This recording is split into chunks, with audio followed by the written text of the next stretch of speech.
Saan ko nga ba nakita yung libro? Alam ko dito yun banda. Ito ba yun? Hindi. Asan ba kasi yung libro na yun? Yun! Nakita ko na. Napatigil ako nung nakita ko kung kaninong kamay yun. Hindi ko namalayan, katingin na ako sa mga mata niya. Yung mga matang minahal ko, yung mga matang nagpakita sa akin ng katotohanan na hindi na ako katulad ng pagmamahal ko sa kanya. Babalik lang lahat ng mga pilit kong kinalimutan. Babalik lang yung sakit na matagal ko nang sinusubukang hindi maramdaman.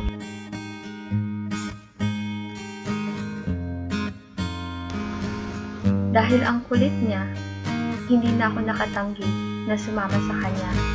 Wala rin naman akong gagawin, kaya pumayag na lang ako.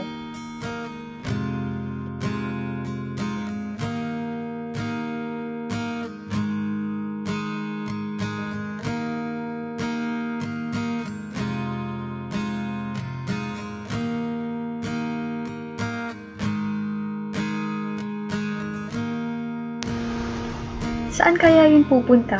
Baka mamaya hindi na ako balikan.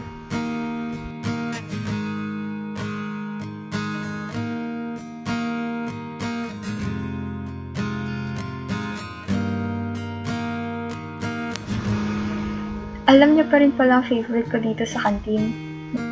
Wala, nakakatuwa lang. Mas pinili naming tumambay muna dito. Yung dating pinagtatambayan namin nung super close pa kami. Nung magkatabi na kami, biglang tumahimik.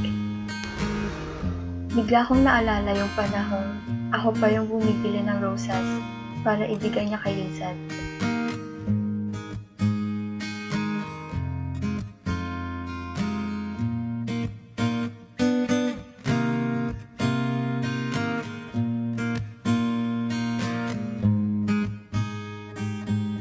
At yung unang beses na niyakap niya si Lizette, hiniling ko na sana ako na lang yung yakap-yakap.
Carl, hindi na ako yung Ira na kilala mo. Hindi na ako yung Ira na nagmamahal sa'yo. Iba na ako ngayon, Carl.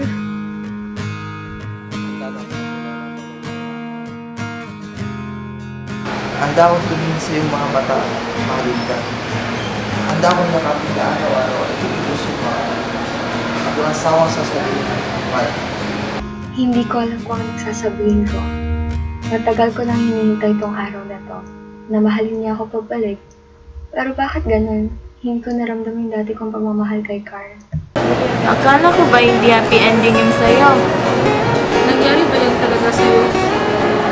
Yung mga iba, Ano yung hindi nangyari sa'yo?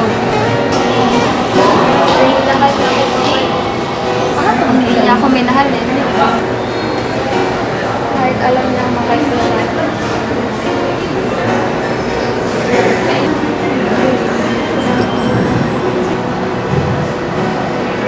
Ikwento mo naman yung sa'yo, Edward. Madalas ko siyang makita. Madalas ko siyang nakikita. Mag-isa lang. Walang kasama at walang kaibigan. Inubog mong buhay ko na palagi niya lang kasama ay ang libro at earphones. Nang una ko siya makita, alam kong may kakaiba sa kanya, kaya bigla akong nakaramdam ng paghanga sa hindi mapaliwanag na rason.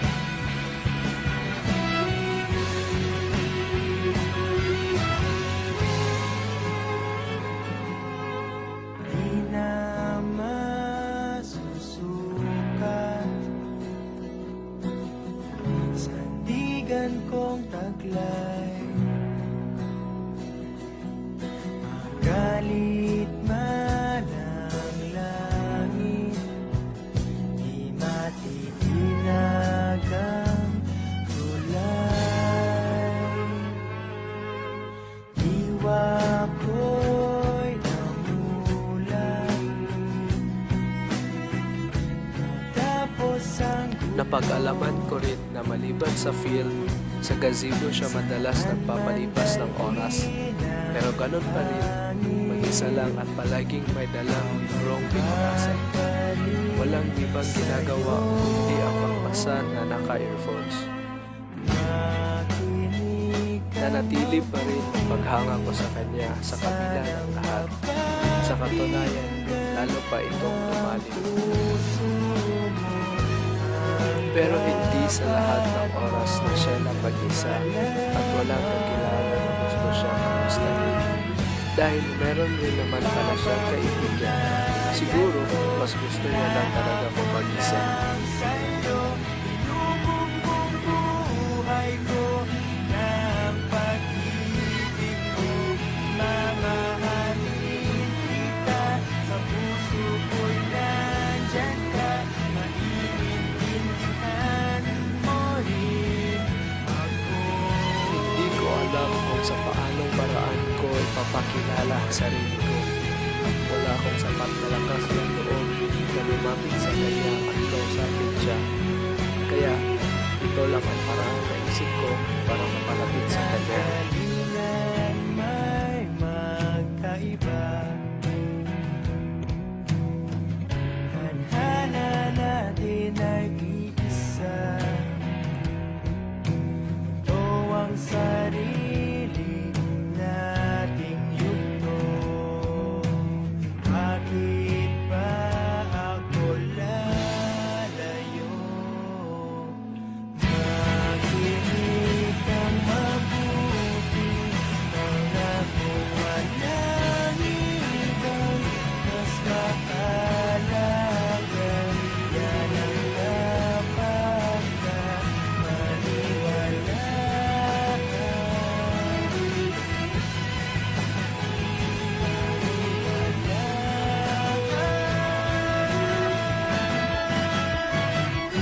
Papatunayan ko na ako lang sa'yo. Inubumbong buhay ko ng pag-ibig mo. Mamahalin kita, sa puso ko'y nandyan ka. Maiintindihan mo rin ako. Papatunayan ko na ako lang sa'yo. Inubumbong buhay ko ng pag-ibig mo. Mamahalin kita, sa puso ko'y nandyan ka. Maiintindihan mo rin ako.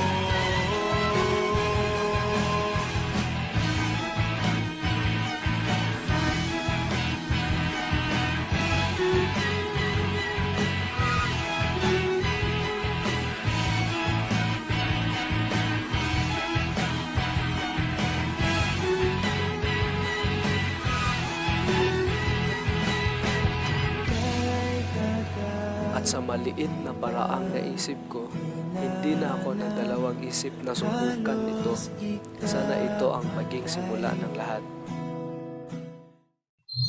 Isang malungkot na kwento at isang masaya na kwentong pag-ibig kasi ang documentation na kailangan para sa major subject namin. Ito yung semi-final project namin ngayong SEM. Sa mga narinig kong kwento kina Ira at Edward, masasabi kong napakahiwaga ang magmahal at makipagsapalaran para mahalin ka ng taong gusto mo. Ako na namang mag-isa nito. Ako at ang sarili ko lang naman ang makakasabay ko hanggang sa matapos ang araw na ito. Simula nung lukuhin ako ng lalaking iyon. Minsan na nga lang akong magmahal, tapos lulukuhin lang rin pala. Kaya naniniwala na ako na walang forever. Totoo naman hindi nag-e-exist ang forever. Lahat ng bagay ay hindi nag-e-exist ng panghabang buhay. Parang unli sa Globe or Smart, sinabi pang unlimited pero may expire din. Para yung be careful with my heart, akala mo forever nang naka-air sa DOS, pero tingnan mo, natapos din siya. Para yung pagmamahal niya sa akin, sabi niya, forever niya akong mamahalin. At kahit si kamatayan, hindi kami mapaghihiwalay. Pero tingnan mo ngayon, buhay na buhay pa ako, pero iniwan niya na ako para sa ibang babae. Nasaan ang ipinangako niyang forever? Minsan na akong nagmahal ng sobra, pero sinaktan lang rin sa huli. At nabigo ako sa sinasabi nilang forever na yan. So I stopped believing. Naniniwala na lang ako na lahat ng taong darating sa buhay ko, iiwan din ako. Naniniwala akong walang pagmamahal ang tumatagal ng forever. Naniniwala na akong katulad ng unlimited call at text, may expiration din ang mga taong nagsabi sa aking mamahalin nila ako ng panghabang buhay. Wala nga kasing forever, diba? Not until dumating siya sa buhay ko. Hindi siya nangako sa akin ng forever, pero palagi naman siyang nasa tabi ko. Hindi niya ako iniiwan. Kada umiiyak ako, siyang nagko-comfort sa akin. Kada nalulungkot ako, siya ang gumagawa ng paraan para sumaya ako. Hindi ko nga alam kung bakit hindi ko napapansin noon. Ever since pala, nandiyan na siya sa buhay ko. Pero kahit ganoon pa man, madalas ko siyang makakalimutan. Madalas ko siyang baliwalain. Palagi akong gumagawa ng bagay na ikakasakit ng damdamin niya. Ilang beses ko na ba siyang binigo? Ilang beses ko na ba siyang nasaktan? Hindi ko matandaan. Pero, palagi pa rin siyang nandyan sa tabi ko. Ayaw niya akong iwan Kahit may mga times na itinutulak ko na siya palayo. Pero hanggang sa huli, hindi niya ako iniwan. Hanggang sa huli, hindi niya ako isinupuan. Nandito pa rin siya at pinoprotektahan at minamahal ako. Naalala ko lahat ng mga nagawa ko sa kanya. Puro kabutihan ang pinakita niya, pero palagi ko siyang sinasaktan at itinutulak palayo. Pero ito pa rin siya, nag-aabang sa akin, nakangiti, at buong puso pa rin akong tinanggap. Ang pagsasabi ko dati na walang forever ay parang pagsasabi na rin na nakakalimutan ko siya. Siya ang forever at hindi lang basta forever. Siya ang infinity, eternity, walang katapusan, walang hanggan. Kaya salamat po, Panginoon. Salamat sa pagmamahal mo ng panghabang buhay. Naniniwala na ako na hindi lahat ng bagay ay may katapusan at ikaw ang forever ko. Tulala lang sa aking kwarto at nagmumuni-muni ang tanong sa aking sarili, saan ako nagkamali?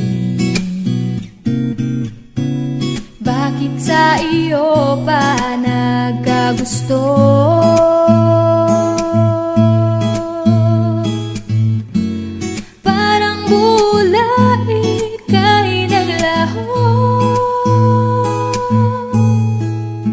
Porque contigo yo ya escogí, ahora mi corazón te sufrí. Bien simple lang yo te pedí, era sin ti tú el cosa yo ya sentí. Te pedí milagro, pero el tiempo el mal y hace derecho. Nadie me llore eso.